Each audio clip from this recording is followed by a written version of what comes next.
Hello അസ്സലാമു അലൈക്കും welcome back to my channel. അപ്പോൾ ഇന്ന് ഞാനിവിടെ കാണിക്കാൻ വന്നത് ഞങ്ങൾ വെറൈറ്റി ടൈപ്പിൽ ട്രൈ ചെയ്ത് നോക്കിയ ഒരു പാവ് ഭാജി മസാല റെസിപ്പിയാണ്. അതിനായിട്ടുള്ള ഇൻഗ്രീഡിയൻസ് എന്താണെന്ന് നോക്കാം. പാവ് ഭാജി മസാല എവറസ്റ്റിൻ്റെ എടുത്തിട്ടുണ്ട് 2 പാക്കറ്റ്. അതുപോലെ തന്നെ ഗാർലിക് ജ്യൂസ് എടുത്തിട്ടുണ്ട്. കുറച്ച് ഗാർലിക് വെള്ളം ഒഴിച്ചിട്ട് കുറച്ച് ജ്യൂസ് ആക്കിയിട്ട് എടുത്തതാണ്. അതുപോലെ തന്നെ നമ്മുടെ വറ്റൽമുളക് പൊതിർത്തി വെച്ചിട്ട് അതിൻ്റെ കുരുവൊക്കെ കളഞ്ഞിട്ട് ജ്യൂസാക്കി എടുത്ത് വെച്ചിട്ടുണ്ട്. പച്ചമുളക് ചതച്ചത്, ഉള്ളി, തക്കാളി, ക്യാപ്സിക്കം, പിന്നെ ഉരുളക്കിഴങ്ങും ബീട്രൂട്ടും ഒരുമിച്ച് വേവിച്ച് വെച്ചതുണ്ട്. പട്ടാണി സെപ്പറേറ്റ് ആയിട്ട് വേവിച്ച് വെച്ചതുണ്ട്. അതുപോലെ തന്നെ കോളിഫ്ലവർ സെപ്പറേറ്റ് ആയിട്ട് വേവിച്ച് വെച്ചതുണ്ട്. ഈസി ആയിട്ടുള്ള മെത്തേഡാണ്, പക്ഷേ നമ്മുടെ ഇൻഗ്രീഡിയൻസൊക്കെ ഒന്ന് റെഡിയാക്കി എടുക്കാൻ കുറച്ച് പാടാണ്. എല്ലാം സെപ്പറേറ്റ് ആയിട്ട് വേവിച്ചെടുക്കണം. അതുപോലെ തന്നെ ജ്യൂസൊക്കെ എടുത്ത് വെക്കണം. നമ്മുടെ ബാക്കിയുള്ള കാര്യങ്ങളൊക്കെ കറക്റ്റായിട്ട് അയൺ കടായിലാണ് അവരാക്കുന്നത്. അപ്പോൾ നമ്മൾ ഇല്ലാത്തതുകൊണ്ട് നമ്മൾ പാനിലാക്കുന്നു, അത്രയേ ഉള്ളൂ.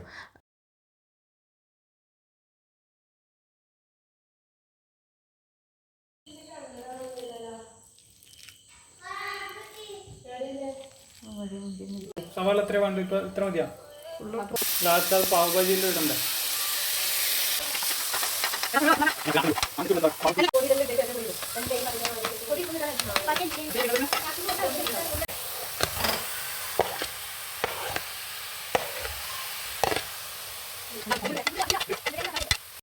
അപ്പോൾ നമ്മുടെ പാൻ അടുപ്പിൽ വെച്ച് നന്നായിട്ട് ചൂടായതിന് ശേഷം ബട്ടർ ഇട്ട് കൊടുത്തു. ബട്ടർ ഇട്ട് കൊടുത്തതിന് ശേഷം നമ്മുടെ വെജിറ്റബിൾസൊക്കെ ഓരോന്നായിട്ട് നമ്മൾ നന്നായിട്ട് വഴറ്റിയെടുക്കുകയാണ് ചെയ്യുന്നത്. ഡീറ്റെയിൽ ആയിട്ട് നമ്മൾ ഇൻഗ്രീഡിയൻസ് ഡിസ്ക്രിപ്ഷൻ ബോക്സിൽ കൊടുത്തിട്ടുണ്ട്.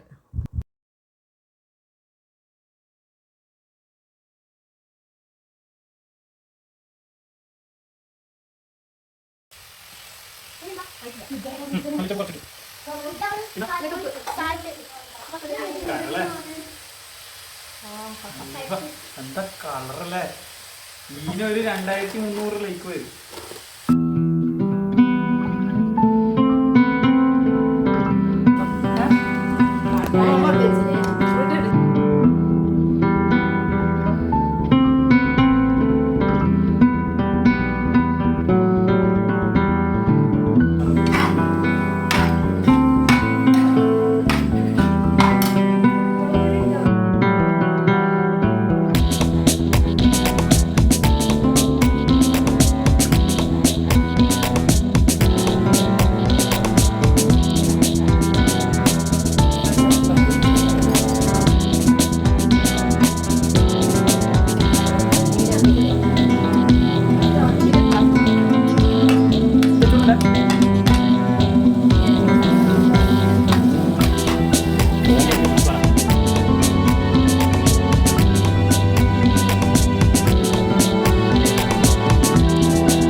ഇത് നീ ഫുൾ വീഡിയോ എടുക്കണം.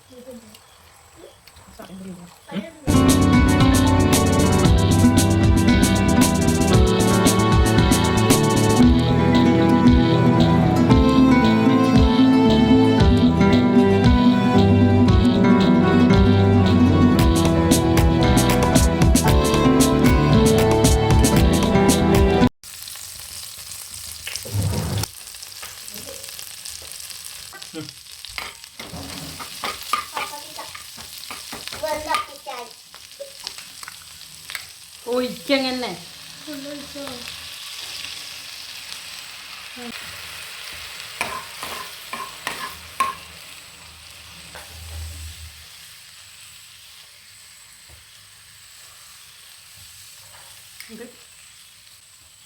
എന്താണ് ഗരം മസാലയും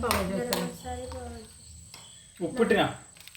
നല്ലോണം വറ്റിട്ടാണ് വെക്കുന്നത്.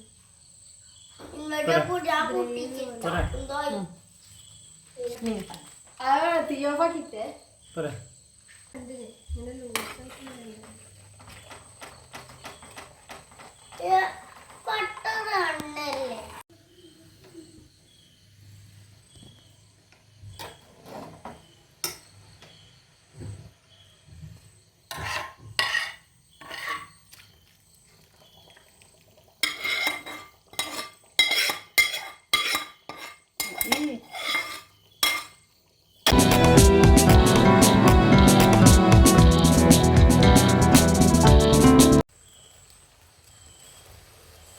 പാവിൻ്റെ കൂടെ അല്ല വേണ്ടി ഇതിൻ്റെ മുകളിൽ വേണോ ഇതിൻ്റെ മുകളിൽ പറയാ